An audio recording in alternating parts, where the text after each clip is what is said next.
And this is going to sound quite scary for you right now, yeah? The reason why it's haram to have sexual intercourse with a 5-year-old is not found in the Quran whatsoever. It's found in the Sunnah, and in fact, if you look just at the Quran, you will get the indication that you can have sexual intercourse with a 5-year-old. No. And I'll tell you why. And I'll give you, hold on. I'm saying this and I'm going to back it up with evidences. Let me repeat my point. We both agree that it's haram and it's wrong to have sexual intercourse with a 5-year-old. Okay, good. My premise today, my thesis today is as follows. The reason why it's haram to have sexual intercourse with a 5-year-old is not found in the Quran at all, but is in fact found in the Sunnah. Okay, and listen, if you just read the Quran, it is halal, it would be halal to have sexual intercourse with a 5-year-old. Tell me how and why. In Surah Al-Talaq, chapter 65, verse 4, Allah subhanahu wa ta'ala tells us who you can divorce and who you cannot divorce. And then he says, وَاللَّائِ لَمْ يَحِدْنَ وَاللَّائِ لَمْ يَحِدْنَ, and the ones who had never been pubescent before. Okay, what was that, Surah 16? Surah Al-Talaq, chapter 65, verse 4. وَاللَّائِ لَمْ يَحِدْنَ. Now the word lam in Arabic, it's what you call harfu nahi lil madi, which means that it's something, a negative term for the past tense. The Mufassirun, they say about this term, about this verse, it talks about breastfeeding women, because when you're breastfeeding you obviously can't menstruate. And it also talks about pregnant women, obviously you don't menstruate. Okay, however, at the same time, verse 4. Yeah. It doesn't say anything about that. Yes, it does. I've just. No. Let me read it out for non-speaking Arabs here.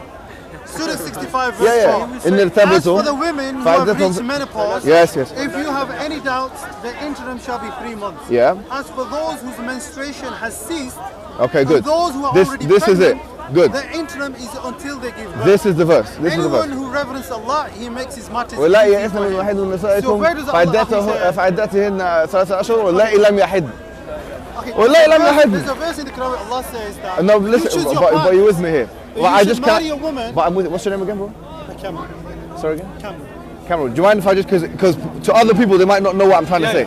So what? Let me just finish what I'm saying and then you can come back. In the Sunnah, there's a hadith. And by the way, this is very important, yeah? I want all Muslims to be aware of this. The reason why we don't have sexual intercourse with 5-year-olds and 6-year-olds and 7-year-olds or whatever is not because of puberty. Wait a minute, what did you say? It's not because of puberty, because that verse in the Quran actually says lam yahid. They never had puberty before. You can't go around that. The reason why we don't have sexual intercourse with those people is because of harm. The hadith says la darar wa la dirar. And I've said before, the reason why is because of the Sunnah, not because of the Quran. Such a verse, la darar, means you can't inflict harm to anyone else. You know, I'm going to make a point to you today and to the British government. Wait a minute, what did you say? British government? Yes, the British government. I believe that the way they formalized the age of consent is flawed. Let me tell you why. And I'll come back. No, but wallahi, let me come to you. Let me come to you. I'm with you. Cameron, give me a second, please. I beg you, yeah? You know, in Islam, it's haram to have sexual intercourse with anyone who you'll cause harm to. That's why we don't have a problem with the age of consent, let's say, yeah? In this country, a 30-year-old man can have sexual intercourse with a centenarian, a 100-year-old woman. But I'm going to be explicit here, Kamrul, yeah? If a 30-year-old man has sexual intercourse with a 100-year-old woman, it's going to cause physical harm and psychological harm. The same two things, which is the reason why we don't have sexual intercourse with 8-year-olds and 9-year-olds and 10-year-olds in this country. So if that's the case, they should make it illegal for a 30-year-old to have sex with a 100-year-old, just as they made it illegal for under 16s to be having sexual intercourse with over 16s. Now the point is this, Islam, why does it stop certain marriages from taking place? It only stops it on the basis of harm. And that is a case-by-case reality. If somebody, for example, as I've just mentioned, is 30 years old, and he's having sexual intercourse with a woman that's 100 years old who's got a hip replacement surgery, that's actually haram. That marriage should not be allowed to take place in Islam. I would actually urge the British government to take this Islamic principle on board, because actually exploitation, both physical and psychological, can take place if a 30-year-old man, fully vitalized, has sexual intercourse with a 100-year-old woman. Now the point is this: the Quran doesn't say anywhere in the Quran that the woman has to be pubescent. Why? Because you can have a 16-year-old, it's possible. You can have a 16-year-old pre-pubescent, it's possible. You can, in Islam 15 is the max, but in this country 16, it's conceivable to find a 16-year-old woman who's, for example, hasn't menstruated yet. It is conceivable, although it's very unlikely, right? The point is this: in the Islamic discourse, the reason why it's haram to have sexual intercourse with categories of people, whether it be a 100-year-old woman if you're 30, or a 5-year-old girl if you're 30, yeah, is because of the harm, both psychological and physical, that you'll be causing them. Now I dare you now, you're a Quran alone guy, I dare you to find one verse in the Quran where it says you're not allowed to marry someone based on harm, or you're not allowed to have sexual intercourse based on harm, or you're not allowed to marry someone based on puberty. If you do that, I will take my point back. It doesn't. So that makes it halal then. It makes it halal. So if you're a Quran alone, you're allowed to have sexual intercourse with 5-year-olds. Because it tells you who you should marry. It tells you who Where? you should Where does marry. it say that? Well, it's, Yeah, you're not allowed to marry your auntie, your mother, and that's enough. I'm not saying that. The criteria of what you should look for in a marriage. Go on, where does it say that? First and foremost, Allah says that a pure man for a pure woman. Okay, Meaning, fine. We're talking about belief. Okay. Your belief is how pure your belief. For example, Get me one verse in the Quran which says the woman has to be pubescent. No. One verse. Let me finish. The criteria for what marriage should be based on, not what it should. I want one verse in the Quran from the beginning of the book to the end of the book which says that she has to be pubescent. I've just said that. So okay, so that makes it halal from your perspective. No, it doesn't. From your perspective, it's halal. No, it doesn't. It does. Because the criteria for marriage is defined in the Quran. Where? What should be a marriage? Oh, and where does it say pubescent? Pubescent? Where does it say puberty is not? Firstly and foremostly, she should have the same belief as you. How can a 5-year-old girl that doesn't know the difference? Bro, I don't agree with that. We both say it's haram. What belief is. Okay, fine. So why would I marry a 5-year-old? So the criteria is this doesn't make sense what you're saying. I want you to find me one thing in the Quran. The criteria, Allah tells you what is for marriage, not what is not for marriage. Kamrul. You know in the Quran it says Hurumat alaykum ummahatukum. It says you're not allowed to marry your mum. It says you're not allowed to marry your sister, your auntie. Where does it say you're not allowed to marry believes the way that you believe. prepubescent? If you're a Shia, you marry a Shia. If you're a Sunni, then you look for a woman who believes in a Sunni. Listen, I'm not getting an answer here, my friend. I am, it's from the Quran. No, but you're not getting me a direct verse in the Quran. I want a direct verse. I want a direct verse.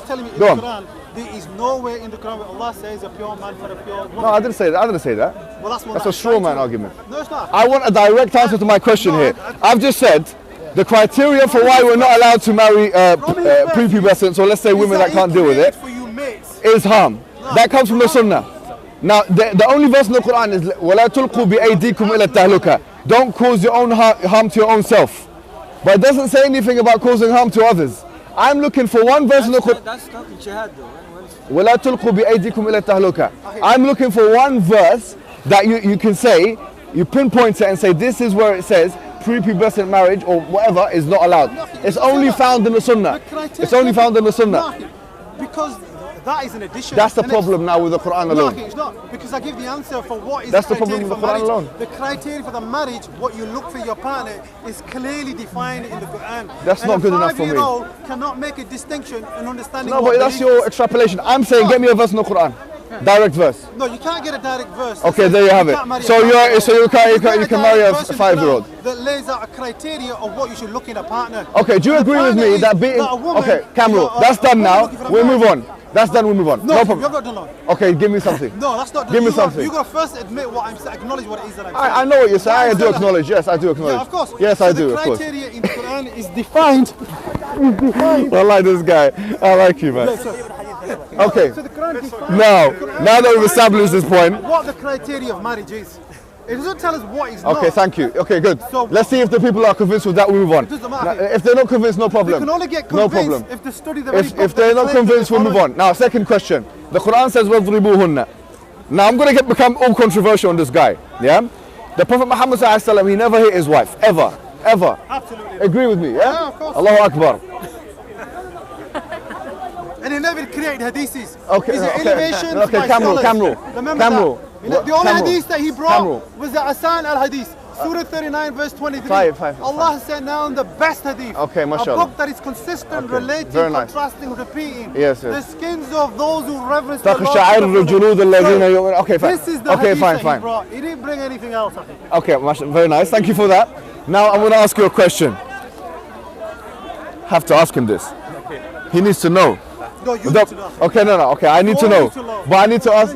Okay, he needs to know. I like it. Now you're starting to get some of the. Listen. But before I give you the shovel. Before I bury you. Wait, hold on. The shovel. No, that's it. What are you talking about, brother? Shovel? No, look, the grave is dug. The grave is dug. You're inside of it. Now look, you've got two options. You can have the humble hand that will take you out of the grave, or you can have the shovel of evidence that will bury you. Now I'm going to be very straightforward with you here. The shovel of evidence is as follows. وَاضْرِبُوهُنَّ. Forget about everything else. It could mean striking a parable, but it also means to hit. Yeah? وَإِذَا رَأَيْتَ الَّذِينَ كَفَرُوا فَضَرْبَ الرِّقَابِ. In chapter number 40, in chapter 47 of the Quran, Surah Muhammed, verse 4, where it says if you find in the battle of war, if you see the people that you strive against them, yeah, in war, you can fight them and hit their necks. Darb, the same word used, darb.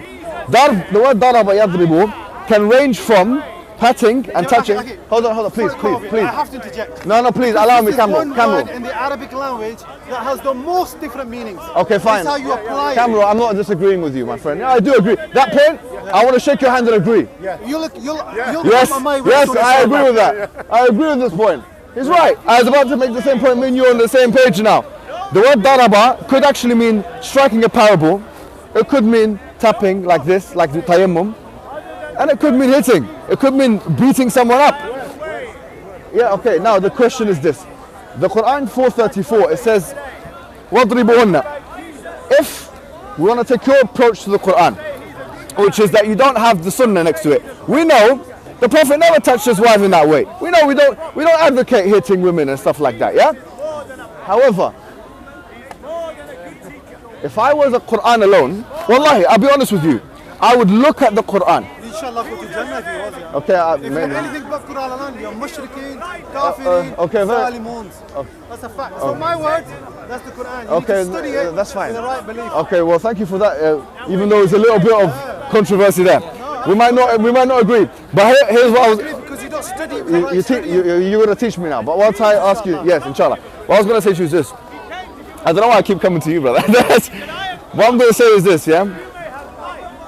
If you read the Quran just like that, without reference to the Sunnah, to the way of the Prophet Muhammad ﷺ, that word becomes open to interpretation. A man now, a husband, can decide, okay, well, like a nice man like you will say, no, this means strike a parable, yeah? Strike a parable. But this guy, okay, maybe not you, right? or someone like me, or some bad guy, right?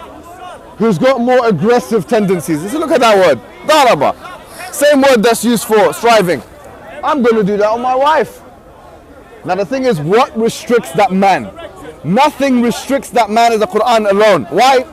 Because that man now has absolute ability and right to interpret and extrapolate from that verse whatever he wants. No, does it? Because Surah 30 verse 21, Allah says among his signs is that he created for you spouses. Meaning wives. Yeah, لِتَسْكُنُوا إِلَيْهَا وَجَعَلَ بَيْنَكُمْ مَوَدَّةً وَرَحْمَةً. In order to have tranquility and contentment with each other. Yeah, okay. You couldn't get that with a 5-year-old. So he I agree with that, by the way. In your heart, love and care towards your spouses. In this, there are signs for people who think. What's that got to do? Coming back to Surah 4, yeah, that's fine. But what's that got to do with what I'm saying? One word has many different meanings. Yeah. Why did the narrators who were swimming in Hadith decide to take the interpretation of translation as to beat your wife? They didn't. That's what I'm saying. That if we look at the Prophet's life, Okay, do you agree with me the Prophet never hit his wife? Yes, of course. How do you know that? Because when I study the very The Quran doesn't tell you what he did with his wife. Brother, leave them. Okay, anyway, yeah, good, very good. But how do you know that? How do you know that? How do you know the Prophet never hit his wife? Because when I study the very book, you know from the Sunnah. No, Habibi. I like this. Okay. When I study the very text that he delivered. What else? Pedophilia. So if you're Quran alone, you're steered towards pedophilia, a severe type of pedophilia, a wife abuse, a severe type of wife abuse, and in fact, let me tell you something else. Let me be completely controversial. Let's do it. Let's do it. Let's do it, Camel. One more. I will tell you something. You got to remember one thing. The mainstream Islam that is understood and interpreted by Muslims is translated using Sahih Bukhari Hadith. Okay. So people study the Quran to support the narrative. Okay. In actual fact, they should study the Quran. So, Camel, thank you for that discussion. For that point, it's a good point. Yeah. Maghrib. It's time to pray Maghrib. Now the question is this. Do you want to join us? I'm going to go pray Maghrib, okay? It's good talking to you, okay? Yeah? I enjoy talking to you. I'll talk to you later on, yeah? Inshallah. Thank you.